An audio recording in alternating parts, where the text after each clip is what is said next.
Wow. Wow, wow, wow. Well, today's episode's going to be fun.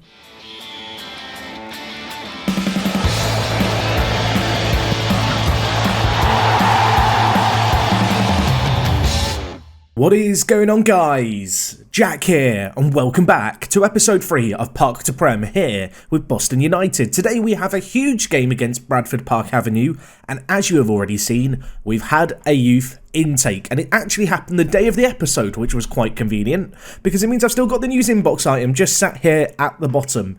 Shall we look at Sam York? I could delay this for longer, but I know you guys are just going to skip to the point in the video where he is. He's touted to be a regular starter already. Brace yourselves. Here he is. Now, I know what you're thinking. He's got one strength. That is what my eye was drawn to first as well. And to be honest, as a deep lying forward, I don't think he's very good. I'm going to 7 finishing, not really feeling it. But as a deep lying playmaker on support, oh my word, he ticks pretty much all of the boxes. So I think that once he joins, he's on trial still at the moment, this is where he will play in the team. And to be honest, he's probably going to end up starting a fair bit. If we just compare him to Andy Tannoy, who is kind of one of our other kind of backup centre mids right now, just for a little bit of a comparison, there is the difference between him and a 28-year-old who has played a few times since you were last here. It turns out Sam York is really good, and there's something quite nice about him being called Sam York as well, because in real life Boston have moved to this new stadium, the community stadium, in 2020, and Boston's previous stadium that they'd used for the entirety of their existence was called York Street. So in the year that they've left York Street, there is a new York in town, which I just quite like. It's quite poetic, really. We have had a few other players come through the youth intakes. I will be honest, by comparison to Sam, they're not as good. Luke Dalton looks like an interesting little striker, can play out in the wide areas, although with his physicals, I'm not really sure how he would fare out on the wing. Equally, we've also had, as you can see here, Joel Harbottle join us. He's a right back who has a little bit more potential ability, but less current ability. Again, the physicals, not that great. Apparently in Boston, just people don't have good physicals. I don't know either. And the last player we'll look at right now is Mark Seymour, who looks like a good little goalkeeper. He's got good aerial reach, good jumping ability. Not sure about the mercenary personality. I'm ready to be backstabbed. And the shot stopping probably could be a little better. 5 one-on-ones, 7 reflexes. It's not really inspiring confidence, but he's 15, so we've got to give him time, everyone. And, if you feel like I sound a bit positive today, it's not just because of the youth intake, it's because on the pitch, I feel like we're starting to turn a corner. We are still only 8 points above the drop, which with 13 games left of the season isn't safety by any means, but I am starting to look slightly higher up the league, and you can see actually, out of all the teams in the bottom half of the table, we are the only team without a negative goal difference. Which may imply that since you were last here, results have started to go our way, and they kind of have, but only recently. Yes, since you were last here, we've played 7 matches in all competitions. Of course, last episode, the win against Alfreton was superb. The defeat against Farsley, not so good. And, since then, we lost 3 on the bounce to begin with. Yeah, this was a bit panicky. The first game was against Southport. It finished 1-0 to Southport. They scored in the 86th minute.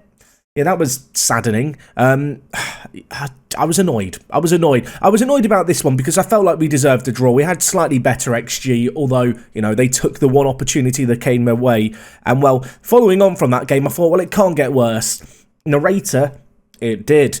We took on Chester, and as you can see here, we had the higher XG. XG doesn't win you games, though. They scored in the very first minute. And when that happened, I just thought, oh my word, heart sinks. You think, oh, are we about to just get pounded for 90 minutes? The good news is, we didn't. And through a little bit of good fortune, the ball fell to Hawkridge, who scored from the rebound. And all the way to the 88th minute, it remained 1-1. Until for the second game in a row, in the dying moments of the game, we bottled it. We conceded. McKay with the goal, Chester get a 2-1 win.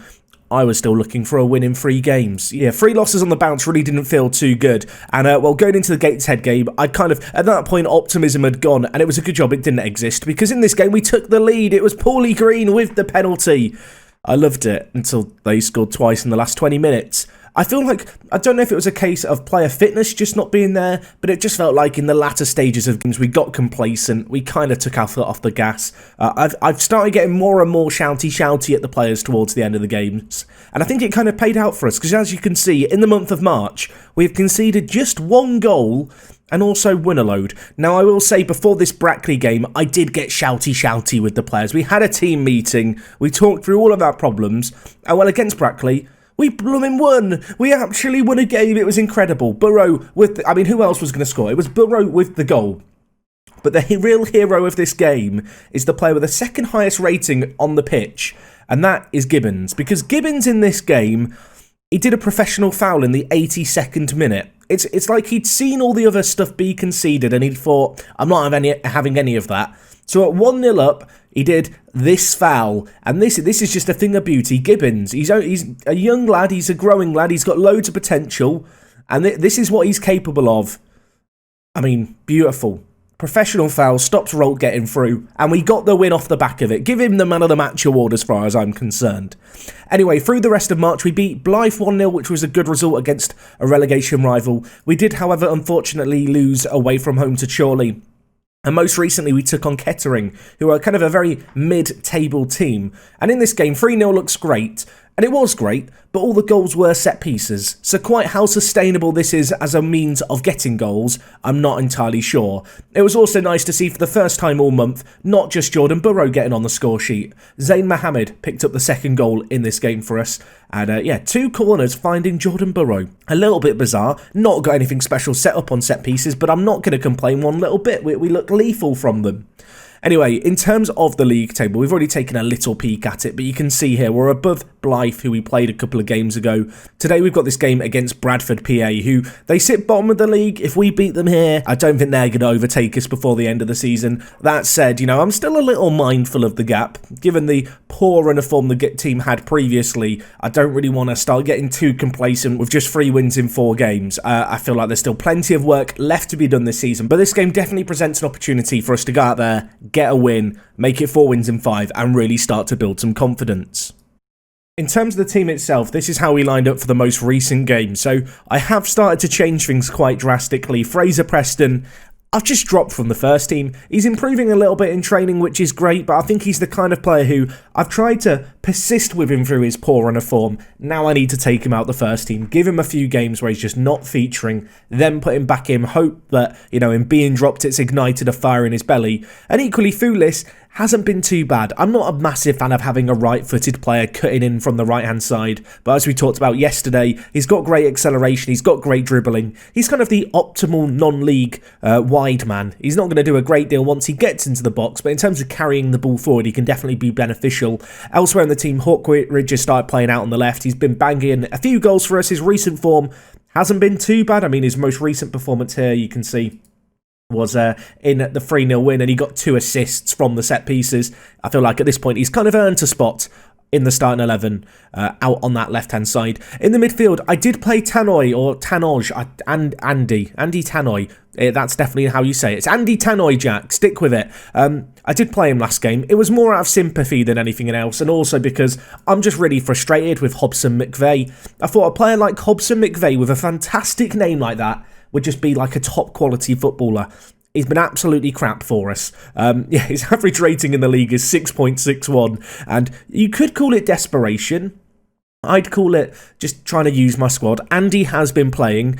I dare say that he may be the man that makes way for Sam York in the first team, because the 16-year-old, I think, is ready for first team football. Unfortunately, because he only generated at the club today, not been able to negotiate a contract with him, but he will be making his debut soon. I think that is his spot to lose. And elsewhere in the team, it's worth noting that Zayn Mohammed has looked pretty good at the back, as has our entire defence, to be fair. They've only conceded 1 goal in the month of March across 4 matches. You may notice I have changed the roles around a little bit. Previously I had Duxbury playing on attack and Hawkridge playing on support in this system. I've kind of gone back to basics, nothing too spectacular, two centre-backs on defend, and then just 2 wing-backs on support, with both inside forwards now on attack. And I feel like that has started to build a little bit of a balance in the team. Over the course of the last 7 matches, I have been fiddling with instructions here and there. The whole slow and methodical passing has somewhat gone out the window, I'm going to confess. We're looking to get the ball into the wide areas, focus it down the wings, and, so far, it seems to have rewarded us quite nicely. We've not been scoring as many goals as I would like, but defensively we've looked a hell of a lot more solid. And to be fair, Paul Green at centre defensive mid has been top draw. He's got a 7.0 rating in his last 5 games, which I know doesn't sound super amazing, but in this team, trust me, that's blooming brilliant. And well, this is the team that we're going to go with today. Gibbons back from his suspension against Brackley. I feel like with that sending off, he's endeared himself to me now. I need to keep playing him. I need to give him more first team opportunities. To be fair, he looks really blooming good. So let's see if he can continue to look really blooming good today. We should beat Bradford. They're bottom of the league. They're not very good. We're 12 points ahead of them. Let's make it 15. And well, tactically, not going to tweak anything. Not going to go too crazy with things here. We're playing at the car park. And I'm going to hope that we can get a result here that would take us to 4 wins in 5. And I feel like at that point, I'm going to remove any fears, thoughts, and just worries about relegation from my mind. At this point, if we win here, I'm going to feel good for a mid-table finish. And I'm already going to be thinking about next season, dare I say. Anyway, something that someone pointed out actually is that you can no longer just tell every team player that you have faith in them. It kind of undoes it for other players if you tell every single position, which I don't know if I love or hate in FM21 because, you know me, I like to just tell everyone I've got faith in them. I'm a very faithful man, but it doesn't really work anymore to the same extent. So you know what? I'm going to point at Jordan Burrow, who, let's be honest, he is carrying this team. He's got 4 goals in the last 5 games. He's very blooming good. And I'm going to point a finger at him. And I'm going to tell him, let's keep the form going. You were excellent. He hasn't reacted, but everyone else is still happy, which I suppose is a silver lining. Anyway, in my iconic green and red suit, I'm going to oversee this game. I would like us to score a few goals in this match. We looked good against Kettering, but the goals came from set pieces. You know, the previous couple of wins, we were scraping 1-0 victories where we looked great at the back, didn't necessarily create or score as much as I'd like going forward. Hoping that today we can grab a few. We should be grabbing a few. This is winnable. I say all of that. Remember last time against Farsley. Maybe I shouldn't get too carried away yet. Platt puts in a huge tackle, but it goes to Downing. I'm going to assume that's not Stuart Downing. If it is, well, I don't know what I'd say. It can't be. It's not that Downing. I'm 99.9% sure. Oh, no. Oh, Kieran Whittaker. 2nd goal of the season after 13 minutes. Should I panic? Should I panic? Maybe. Can we discuss, and this is slightly off topic, why is the physio not sat on the bench with the rest of the players? Why is that a thing, Sport? There's empty seats on the bench, Football Manager. Let him have a seat. To be fair, at the rate we're going, I might want to give Fitzsimmons a seat. That was not the best goalkeeping by him. One shotty, an XG of 0.07 on that long shot, but it's found the back of that net. And while the dream of getting another clean sheet is gone, we need to do it on the pitch. Burrow, oh my word, Duxbury. What a little ball into the box by the left back, linking up with Burrow. I'm glad to see that the players who I have given the contract extensions to till next year linking up like that. They have looked like the more competent players. Since last episode, I don't think I've extended any other players' contracts, which kind of gives you an idea of how little they've impressed me. Anyway, Johnson shoots, blocked again. This is not the defending that I want to see against the team bottom of the league. Tuta wins it. Andy Tannoy has it. Forward to Burrow now. Can we look to break? Ross on a booking goes in with a tackle. I mean, surely he's got to be in danger of being sent off now. He's committed that foul whilst on a yellow. I think the refs let him off there. Just looking at the overall stats of the game, they've had 1 shot on target to our 4. That said, all the highlights have been for them so far. I want to see some highlights for us, please. Oh my word, that's got to be offside, surely. It is offside. I could be a linesman. But yeah, that's somewhat concerning, the fact they can just lump the ball over the top like that and we're caught out. Although, you know, we are playing an offside trap. We are playing, you know, quite a balanced defensive line who are, at this point, starting to build some cohesion. The back 4 this year hasn't really changed in the last 2 months. I feel like since I brought Gibbons into the team, that's kind of been me settled on an 11.